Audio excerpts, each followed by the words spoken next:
this would occur, stadium's a subject too. You're absolutely correct. But we're asking ourselves, what is the main subject here? Who's the thing or someone or the thing doing the action? And it is we. What is we doing? They're doing the seeing. We saw. We saw the game. So Kevin, I take my subject and I ask myself, is my subject doing the action? You know how I draw my arrows. Is the subject doing the action? Yes. We are seeing. So I know this is active. The subject is doing the action. Ashley is our subject. She is kicking the ball. Who wants number 2? Toby, don't raise your hand fast enough, kid in the back. Oh, my bad. The game has been won by the blue team. What's our subject in that sentence? I'm sorry, I couldn't hear you. The game. DeAndre, the game is our subject, right? What's happening to the game, Toby? It's being won. It's being won. So our verb is happening to the subject, right? Yeah. Going in the opposite direction of here. What does that make that sentence, Toby? Yes. Passive. Passive. Yes. Okay?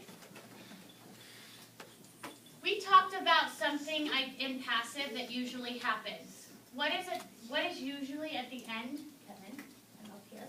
Yeah. Thank you. What is at the end of a passive sentence? Cool sweater today, by the way. I think my grandpa has one.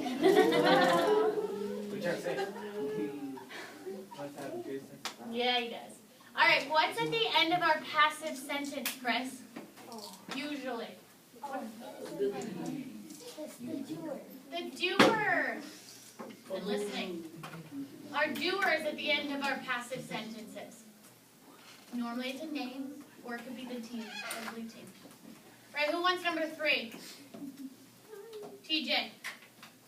The fire was being extinguished. What's our subject? The fire. This one's hard. A lot of students are troubling with this one. Was being extinguished. Do you think this is active or passive? Sorry, Toby with her TJ. Passive? Why is it passive? Explain it to me. This extinguishing was happening to our fire, right?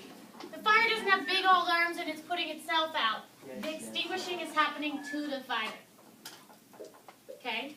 Janisha, you got number 4, girl. I know you do. And you know what's tough in this one? The subject and being able to identify it. It gets cold here during the winter. Now I'm asking you, do you want to do number 4? No. It gets cold here during the winter. Janisha, what would be our subject in it gets cold? This is tough. If I just told you this, if I just broke this down, Janisha, and I said it gets cold, that's my sentence. Is it gets or cold my subject? Gets is a verb because that's an action. It. Did you say it? Yes. It is my subject. What is it doing? It's getting, right? So if my subject is doing the action, Janisha, is it active or passive? If this, I don't take that answer.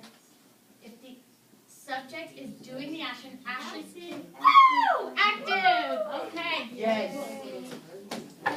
So, Janisha, you just said, I don't know, I don't care about this, and you just answered it correctly. Well done. All right, so your do now is going to be put away, and you need to take out your formative, and you have 16.5 seconds to do it. Go. Why not? Don't give me a heart attack. You know I already got our credits. By the way, raise your hand if when you saw the medical condition form today, one of the kids goes, Miss Winter, you would have to circle arthritis. You said that. Well, you would. And I said, yeah, and you're going to have to circle that you got an F in it. Okay. No, I can't. Or can I? All right. Can you just choose not to? So we're most commonly, Yeah. and I'm not gonna repeat myself, and this is, your learning. We talked about this isn't for me, this is for you. Own your day, own your, time. Alright, so Jamila, yesterday we went over the most commonly, missed questions on our formative, and why did we miss them? Okay, it's kind of a boring day, but guess what? You learned why you're missing questions on these exams. So today, our objective here is we're going to practice and apply what we learned yesterday, our test-taking skills of circling the correct answer, providing our explanations, taking our time reading, maybe reading a passage more than once, thinking through our questions. And we're going to apply that to a new assignment. This assignment was something Ms. Whitaker wrote based off the questions that were missed. You're welcome. I spent my Thanksgiving break thinking, how do I give them extra practice without handing them another one that looks like this? Because I could have printed another one off the system, but I didn't want you guys to be bogged down with boring questions, so I made my own. Sir, I'm talking, put your hand down. This is my own assignment. So, you're going to take what you learned yesterday about how to answer these questions. Head up. Before we go on, I don't know where we left off yesterday, so I'm going to leave off right here. I want you to open up your formative to number 20. Okay, we left off at 24, so we went over You Won't Believe the Taste? Oh, yeah. All right. Yeah. Yes, we did. Okay, number 24, perfectly. Yeah, mate. Yes, because I fixed your, is that why you've been raising your hand? Yes. Sorry, Sarah. All right, that's okay, we're going to start right here.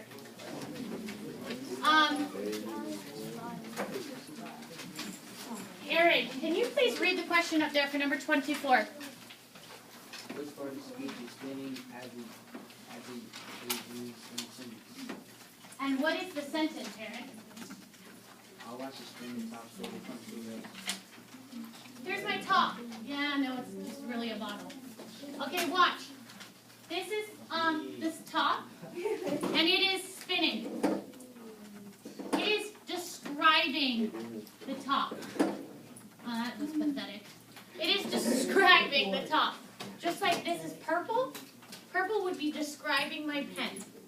If this is spinning, here's my top and it's spinning, it's describing it. What word do we use? Do we use a verb, an adjective, an adverb, or a preposition when we are describing something? Excuse me. Hands in the air. Sonia. Chris, did you hear what Sonia said? No. Thank you. You need to help Chris say you should help Sonia. Nice and loud. Adjective. There you go. There's that voice I know you have, Sonia. Good job, Sonia. An adjective, it's describing. Oh boy, oh boy. Why are kids looking at putting an adverb? They don't know what it is. Alright, so someone get up and show me what an adverb is, because I've done it 100 times. Okay, Chris, get up and show what Ms. Whitaker does for an adverb. Describe what you're doing for an adverb. Slowly walk. Okay, now walk. Now do it in a different way. Run. Now you're walking how? No running in the classroom. How are you walking? Not running. Quickly. Thank you, Tanisha. No, I don't know what you mean.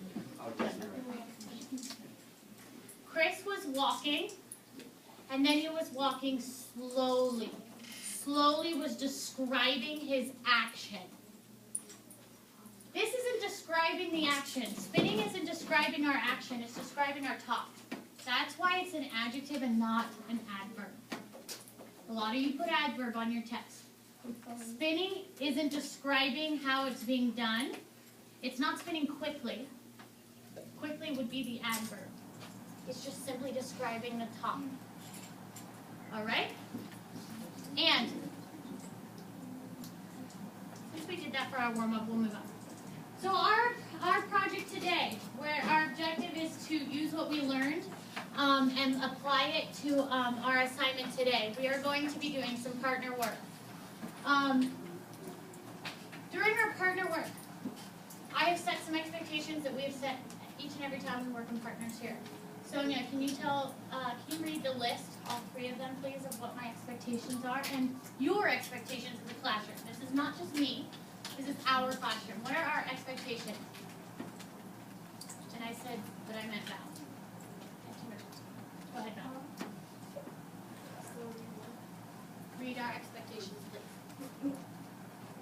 Talk along with your partner. Both partners need to contribute. Just sitting there and picking your nose will not help getting the benchmark. Help each other and explain the questions and answers so that help. My favorite is just sitting there and picking your nose is not going to help on your benchmark next week, and your partner's going to be grossed out. We've talked about owning our education and figuring out why we're doing things each and every day.